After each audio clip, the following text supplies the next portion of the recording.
Hi friends, ಇವತ್ತಿನ ವಿಡಿಯೋದಲ್ಲಿ ದೋಸೆ, ಚಪಾತಿ, ರೊಟ್ಟಿ ತವನ ಹೇಗೆ ನೀಟಾಗಿ ಕ್ಲೀನ್ ಮಾಡ್ಕೊಳ್ಳೋದು ಅಂತ ಹೇಳ್ಕೊಡ್ತೀನಿ. ಈ ಕಪ್ಗೆ ಏನಿರುತ್ತೆ ಅದೊಂದು ಚೂರು ಇರಲ್ಲ. ಫಸ್ಟು ತವನ ಫುಲ್ಲು ಬಿಸಿ ಮಾಡ್ಕೊಬೇಕು. ಫುಲ್ ಬಿಸಿ ಮಾಡಿಕೊಂಡು ಪುಡಿ ಉಪ್ಪನ್ನ ತವ ಫುಲ್ಲು ಸ್ಪ್ರೆಡ್ ಮಾಡಬೇಕು.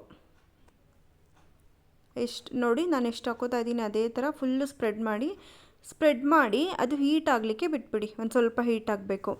ಹೀಟ್ ಆದಮೇಲೆ ಈ ಥರ ಒಂದು ಸ್ಪ್ಯಾಚುಲ ತೊಗೊಂಡು ಅದು ಶಾರ್ಪ್ ಕಾರ್ನರ್ ಇರುತ್ತಲ್ಲ ಅದರಲ್ಲಿ ಈ ಥರ ಉಜ್ಜುತ್ತಾ ಬಂದರೆ ನೋಡಿ ಎಲ್ಲ ಎಷ್ಟು ಚೆನ್ನಾಗಿ ಕಪ್ಪದೆಲ್ಲ ಬಿಟ್ಕೊಂಡು ಬಂದ್ಬಿಡುತ್ತೆ. ಯಾವುದೇ ಸೋಡಾ, ನಿಂಬೆಹಣ್ಣು ಏನೂ ಬೇಡ. ನೋಡಿ ಎಷ್ಟು ಚೆನ್ನಾಗಿ ಅದು ಸ್ವಲ್ಪ ಹೀಟ್ ಆಗಿಬಿಟ್ರೆ ಸಾಕು, ಉಪ್ಪಿನ ಜೊತೆಲಿ ಎಲ್ಲ ಬಂದ್ಬಿಡುತ್ತೆ. ನೋಡಿ ಇದೇ ಥರ ನೀಟಾಗಿ ಮತ್ತೆ ಸ್ಪ್ರೆಡ್ ಮಾಡ್ಕೊಳ್ಳಿ. ಹೀಟ್ ಕಡಿಮೆ ಆದರೆ ಇದು ಸ್ಟವ್ ಆನಲ್ಲೇ ಇಟ್ಕೊಂಡು ಮಾಡ್ಕೊಬೇಕು. ಅದು ಹೀಟ್ ಆಗಿಲ್ಲ ಅಂದರೆ ಅದೆಲ್ಲ ಬಿಟ್ಕೊಂಡು ಬರಲ್ಲ. ನೋಡಿ ಎಷ್ಟು ಚೆನ್ನಾಗಿ ಎಲ್ಲ ನೀಟಾಗಿ ಬಂದುಬಿಡ್ತು.